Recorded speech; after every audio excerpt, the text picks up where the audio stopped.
Hey guys, welcome back to my channel.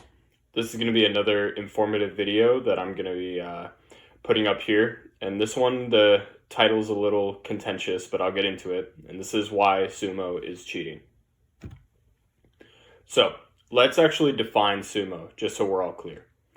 Sumo deadlifts is just any normal deadlift from a 9-inch height where the movement begins with the arms inside of the legs as opposed to outside of the legs, as you'll see in a conventional lift.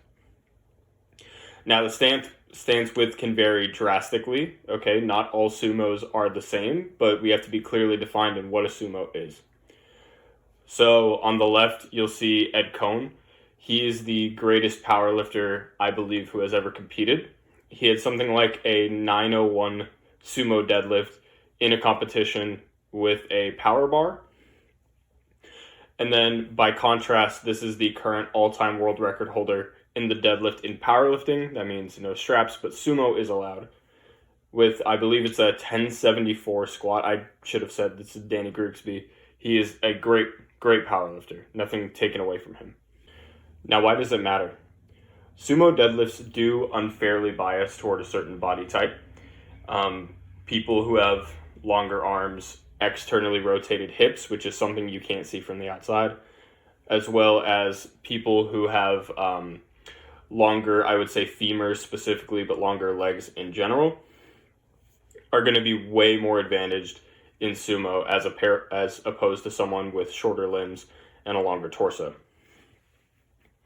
Now, the issue is that regular gym goers have just accepted that sumo and conventional be counted the same, when indeed they really should not be, in my opinion, because of the reasons we're going to get into. Let's get into the differences between sumo and conventional, particularly when it comes to leverages. So what matters in leverage in deadlifts comes to three main things: how close your hips are front to back compared to the barbell. This is why a trap bar is much easier to lift than a barbell, or a straight bar, I should say, because the straight bar is going to be hitting your legs. So you won't be able to actually get it all the way in line with your center of gravity, and you have to constantly be fighting backwards, whereas a trap bar, it's just straight up and down. 2, how open your knee and hip angle is. This is just general mechanical leverage.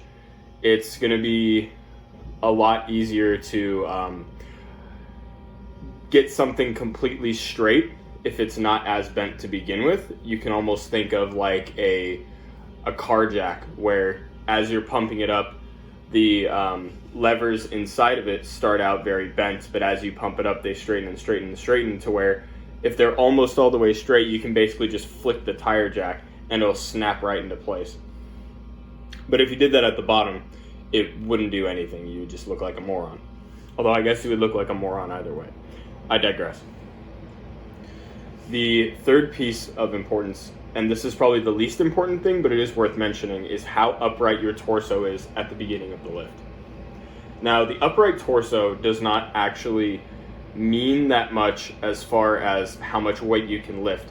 What it does mean is that the more upright your torso is, the less fatiguing the movement is going to be on the muscles that are harder to recover, i.e. your spinal erectors and your lats. The more you're pitched over, the more those muscles have to work. Now, sumo improves all of these, at least to some degree, as long as you have some kind of efficient form. If you've practiced it at all to try and look like Danny Grigsby or Ed Cohn, who I showed earlier, you will get some of these to be more maximized than in conventional. Conventional is balanced, or as balanced as it gets. Listen guys, we all have different advantages and disadvantages when it comes to barbell lifts. That's one of the things that makes us human, is that we have individual differences. The issue is that sumo has a way broader range of improvements based on your build than conventional. So I'm going to show you a couple lifters. So lifter 1 is Alex Bromley. He's got a great informational YouTube channel. I do highly recommend you check out his stuff. He's very measured and great at lecturing, better than I will probably ever be, unless I keep this up for as long as he has. Now, he's got what he calls a dachshund build, which I reference later in this as well. where he's got very short limbs, both arms and legs, which causes him to be very pitched over at the bottom of a deadlift. But as you can see, the difference between his conventional and his sumo are not actually that great as far as how pitched over he is and how close his hips get to the bar, because they're essentially already going to be as close to the bar as they're going to get.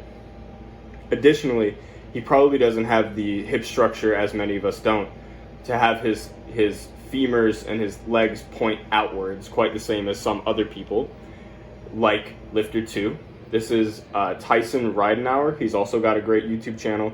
He's more of like the vlogging type of lifter. He is extremely strong. I believe he's done something like an 1,100 pound sumo deadlift, but has conventional only about 700. You know, freakishly strong guy. Crazy deadlift leverages. Probably the best I've ever seen. I know his scoliosis assists him in that. I believe it's scoliosis. He has some kind of curved spine. But you can see, comparing their conventional and their sumo, you know, there's a really big difference between Tyson and his conventional and sumo versus Alex Bromley and his conventional and sumo. Tyson's already extremely close to lockout, being assisted by the whippy bar, and Bromley is still completely bent over. Now, what does this mean? The leverage advantage of sumo unfairly selects for the person with the most mechanical leverage, i.e. build, and not the person who is strongest. Now, listen, all lifts are like this to some degree, but it's far more unfair in the variation as far as sumo goes compared to conventional. Now, one thing that body weight gain actually hurts when it comes to lifting can be your deadlift leverages. And so what that does is it causes powerlifting meets to, I would say, unfairly favor the person who is smaller, because they have, especially in sumo, because they have so much better deadlift leverages, especially in sumo, that the larger, stronger lifters actually lose some of the advantage that they gain when they gain the body weight. Now that I've been smack talking sumo for the last 15 minutes, let's go into who actually should use sumo deadlifts. And this really boils down to two categories. One is competitive powerlifters. I would stress competitive. If you're not competing, it may not be the best use of your time. So it's not as good of a developmental movement as conventional, but let's be honest here, guys, you're there to win. You should compete within the rules as best you can to get the most on your total. Don't worry about the morals and ethics, because your competition won't. So you should try your best, if you pull more sumo, to pull more however you can. End of story. Now, it should be noted that in order to get the most long-term growth, you are going to have to balance it out with conventional. There are a handful of lifters that can get away with just sumo, but I wouldn't bother trying it, and most of those guys would get better gains if they included some conventional variations. The second group is athletes, and this really should also include people who have physically stressful jobs, who need to prepare themselves physically in case of injurious situations. So if you're an athlete, you have to move in 3 dimensions. If you're a firefighter, a police officer, member of the military, you have to move in 3 dimensions.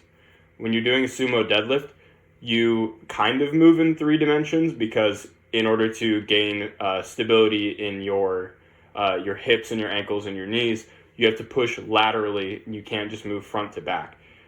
This is a feature in conventional as well, but it's far more stressed in sumo.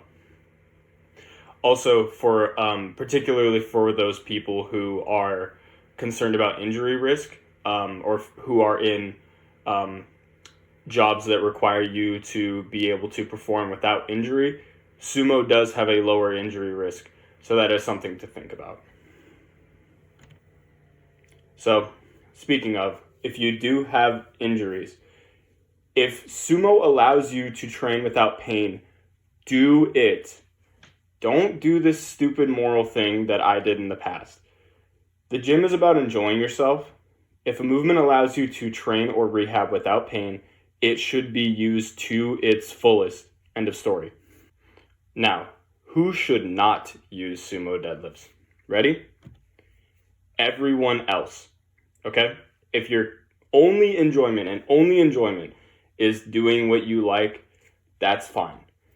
That said, if your goal is hypertrophy, I hate this term, but functional strength, being able to actually lift something up in a way that's going to be meaningful to life, or if you're someone who competes in something like strongman or Olympic weightlifting, the gains you get from conventional and its variations like stiff legs and RDLs will be way better than you get with sumo.